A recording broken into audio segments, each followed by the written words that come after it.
Ladies and gentlemen, welcome to the May 17th, 2022 episode of MSP Dispatch, your source for news, community events, and commentary in the MSP channel. As always, I'm joined by my co-host, Mr. Tony Francisco. How you doing, Tony? Excellent, Ray. How are you doing? I am nursing a bit of a cold, so I apologize if I sound like a deeper-voiced Kermit the Frog. So everyone's got it. It's going around. So we hope you feel better soon. Absolutely. So we'll try to barrel right through this. Before we get into the news, though, on behalf of the MMN family, we do want to extend our thoughts and prayers to all the families and victims of the mass shooting in Buffalo this past weekend. Our heart goes out to you. So what do you say we get into the news, Tony?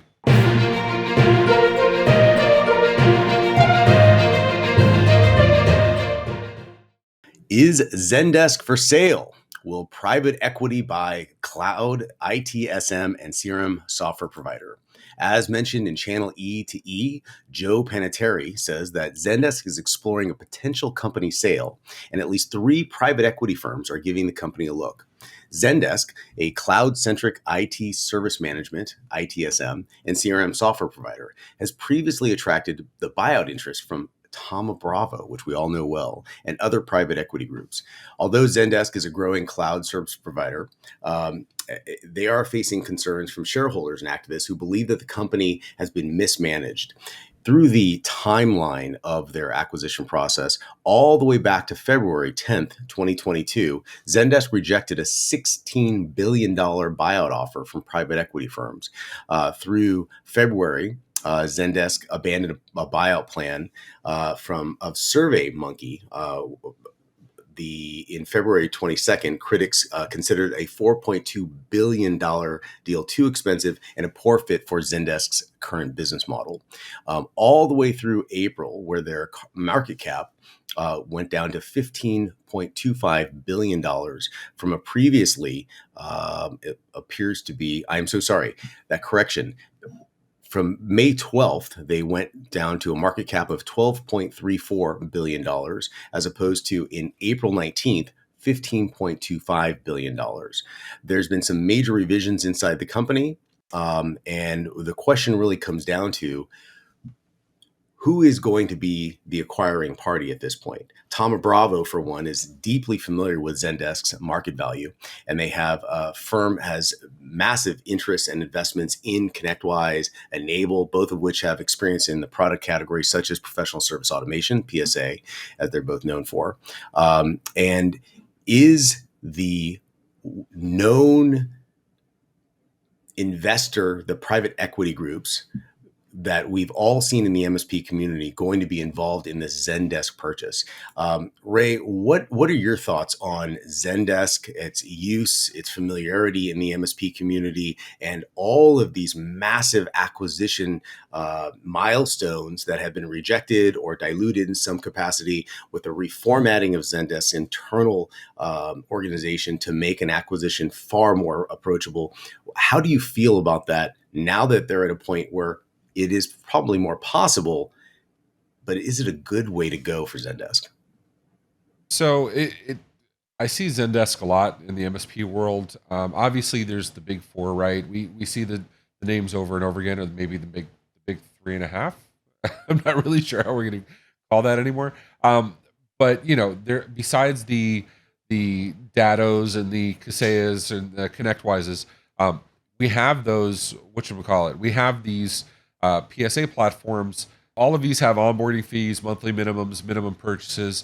They're not easy to get into. I mean, you have to have a significant financial commitment. Enter these other platforms: Zendesk, Freshdesk, Freshservice.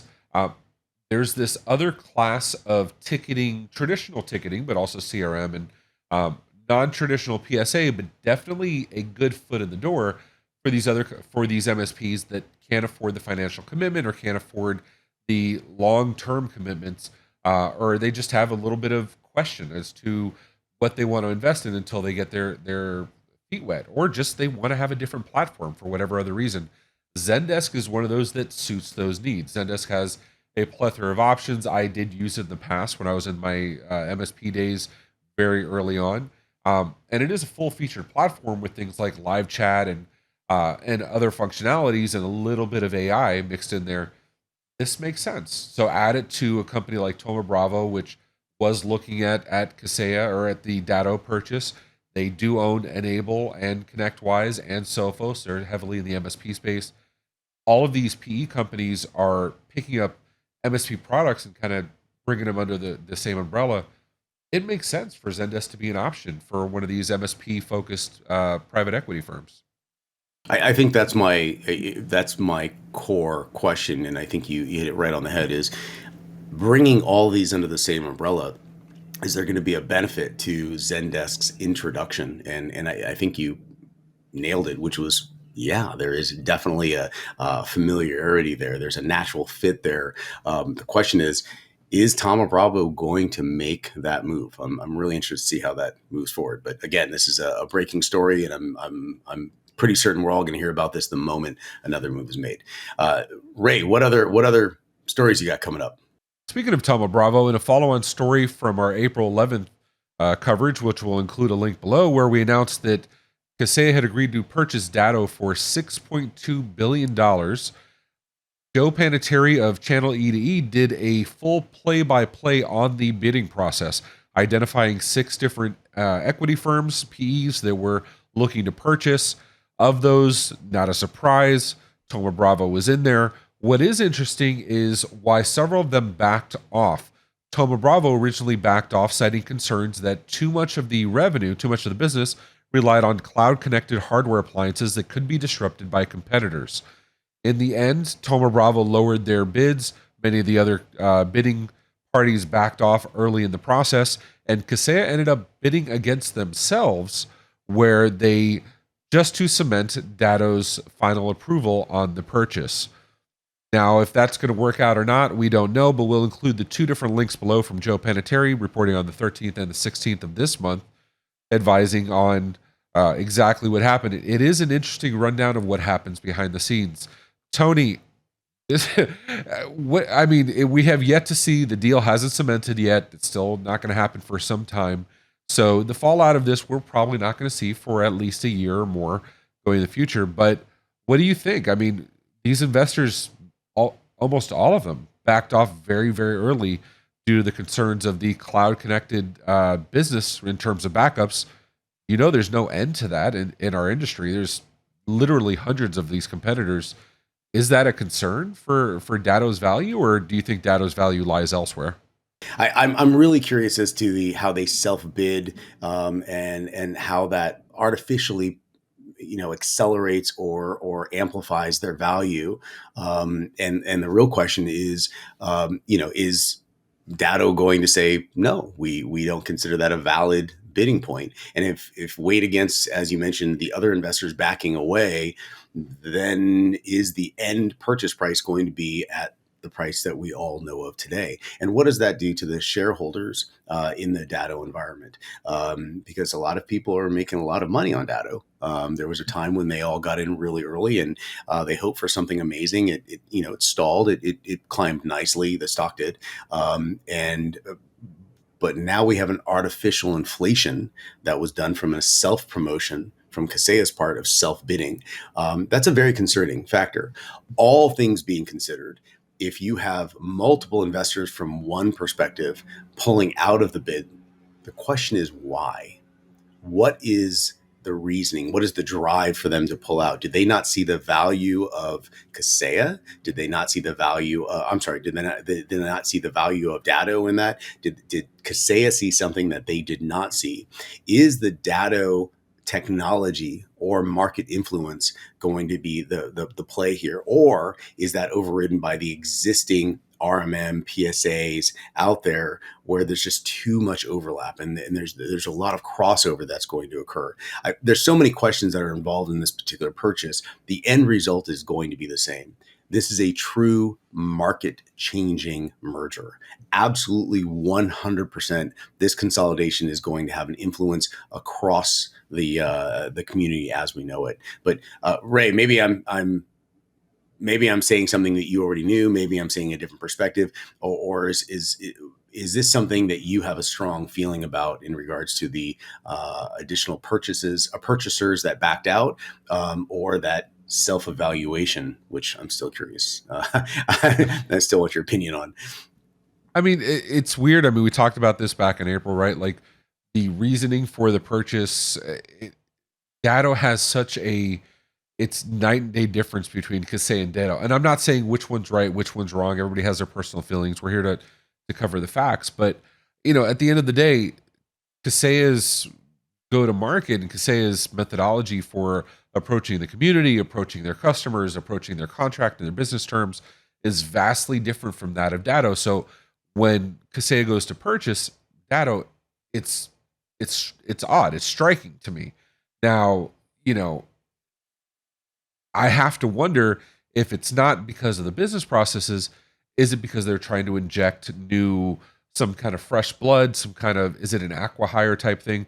Yes, Datto has value, but at its core that it has an RMM and a PSA, Kaseya has the wherewithal to reinvent their own products and build upon their own products if they wanted to. That's not out of reason. I don't think they purchased Datto for the products themselves. I don't think they purchased it for the backup and the cloud connected hardware. I think they purchased it for the people. And I think Kaseya saw something there that had value that maybe some of the other PEs might have been short sighted. It's just a guessing game at this point. Who really knows? But I'm definitely very eager to see what comes out of this. Speaking of guessing games, Microsoft has us guessing what's going to happen next. What's going on with their channel chief, Tony?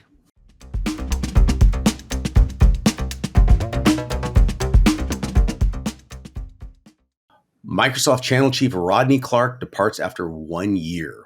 As reported in ZDNet yesterday, a number of Microsoft reseller partners have not been too happy with the partner program changes lately. As of May 16th, Rodney Clark, Corporate Vice President of Global Channel Sales and Channel Chief at Microsoft, announced publicly that he is leaving. Clark has a variety of roles within Microsoft for nearly 25 years. He's been their channel chief since March of 2021. Also in mid-March, Microsoft announced some substantial changes to their program that's caught a number of partners by surprise, and not in a good way. It looks like a new partner program that's going to be implemented will no longer be a baseline member status plus silver and gold competencies and advanced specializations. Competencies will be phased out and replaced by 2 new qualifying levels of baseline: solution partners and specialist expert. Microsoft will move to a new partner capability score, and drop its current partner contribution indicator score. A number of partners said they felt the new requirements weren't explained well and they didn't have enough time to meet the new qualifications. Ray, this is something that we've been talking about for over a year with the implementation of the NCE, the Microsoft new commerce experience that was implemented by this new channel chief role that came in. And it was not received well at all. Although there are substantial benefits from a financial perspective, that you're locking in customers for a longer period, or they're increasing, the revenue stream by 20%. It's more difficult for the customer to move from one Microsoft CSP to another CSP. They're locked in for that term, but it's not being received well. And I think this is amplified very quickly at the base and has gone upstream to the point where now the channel chief is saying, I'm out of here. What are your thoughts on this? And are the implications of this channel chief's departure implying that some of these things may change in the future? What are your thoughts? I don't know if it's so much the channel chief saying I'm out of here or Microsoft saying get out of here, or we've all seen the pitchforks and the torches. NCE was not a welcome change. There's been tons of changes to the partner programs of Microsoft over the years, where let's go as far back as TechNet getting taken away. Let's go where Action Pack. Let's go where internal use rights were getting reduced. Where Action Pack, when they were saying partners couldn't buy using their partner discounts, They couldn't buy for Do you themselves remember for that? That was one of the, I have never seen a revolt like that. That yes. was amazing, and it was power to the people. I love that. It was Sorry. when it got reversed, it was phenomenal. And in normal Microsoft fashion, it wasn't communicated properly where, the distributors were still going back and forth and weren't really sure. But NCE has probably been the biggest disruptor that I can think of in recent and probably in memorable history where we're talking, like you said, we're locking in partners, right? It's not easy for a client to change. When a client leaves an MSP and they want to go to the next MSP, that original MSP is on the hook for those licenses. You're saying you have a high watermark from the original billing date, and the billing date and the start date and the activation date are different on licenses. I mean, this is real cause for revolt. This isn't somebody changed branding and we're all butthurt about it. This is really, it is affecting the bottom line of partners. So I think this is finally the one where they said, this is enough. I can't cite the source, but anonymous sources have been on off the record as saying, they wouldn't be surprised if these programs got reversed in about a year or less, just because. Hold on. You're saying some pretty big words there. Hold on. So just to be clear, my natural reaction to that is absolutely not. Microsoft will not reverse this NCE new commerce experience because the operational underpinnings and all the platforms that are required to govern the license management and the expiration date and the prorating. There's a lot of work involved in that. But you also just finished describing the, action pack removal, which caused a serious revolt, the first serious revolt I remember in the Microsoft community, and that was reversed. And it was reversed very quietly, by the way. It was, it was. Hey, let's slowly step back. But you're also stating that there is, let me rephrase that. There are words out there, there are rumors, but you've also made a direct connection that it is possible. What are your thoughts on if that happened?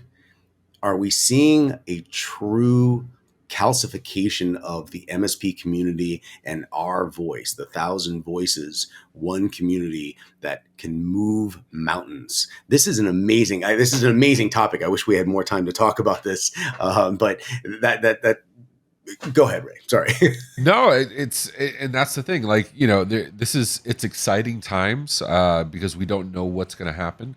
But, and I get exactly where you're coming from. This was a change that cost thousands, hundreds of thousands, millions of dollars for different CSPs and distributors to affect these changes in their billing platforms. You were affected by this. But at the same time, so to go backwards and say, hey, okay, we're changing our minds, go back to the old way of doing things.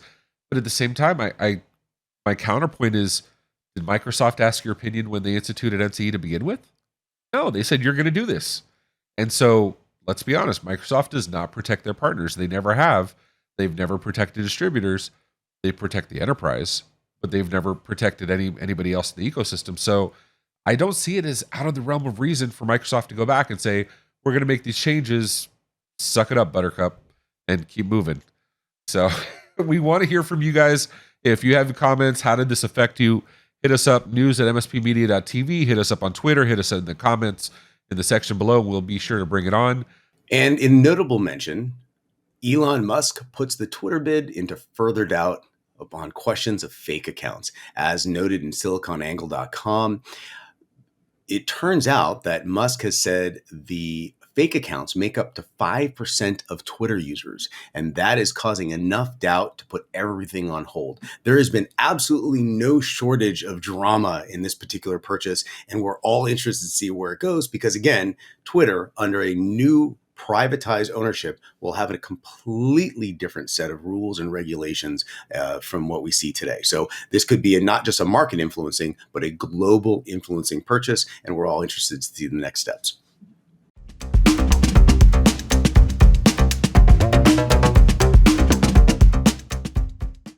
So let's talk about some upcoming events. On the 20th, we have Channel Strong Tour. That's in the Midwest, Part 2. We also have the MSP Dispatch presented by yours truly and the MSP Media Network. On the 18th, we have Partner First, how have difficult conversations before they become impossible, part 2. Also on the 18th, we have the 7-figure MSP live event in Dallas, Texas. And finally, we have on the 20th, the MSP Dispatch week wrap up presented by yours truly. And I think that's a wrap for this May 17th, 2022 episode of MSP Dispatch. Thanks so much for just chugging along and listening to the baritone Kermit the Frog, Tony Francisco. Ray, I hope you feel better. Everyone has to understand that the quality of B-roll in this, or Ray's, coughing, he is enduring. He's doing such a great job in this. I love his work ethic, but I really, really hope that he gets better soon. I appreciate that, Tony. You have an awesome rest of the week, and to the MSP Network family, take care of yourselves and each other. This is the flu episode. This has been a broadcast of the MSP Media Network. Ladies and gentlemen, welcome to the May 17th episode of MSP Dispatch, your source for news, community events, and commentary.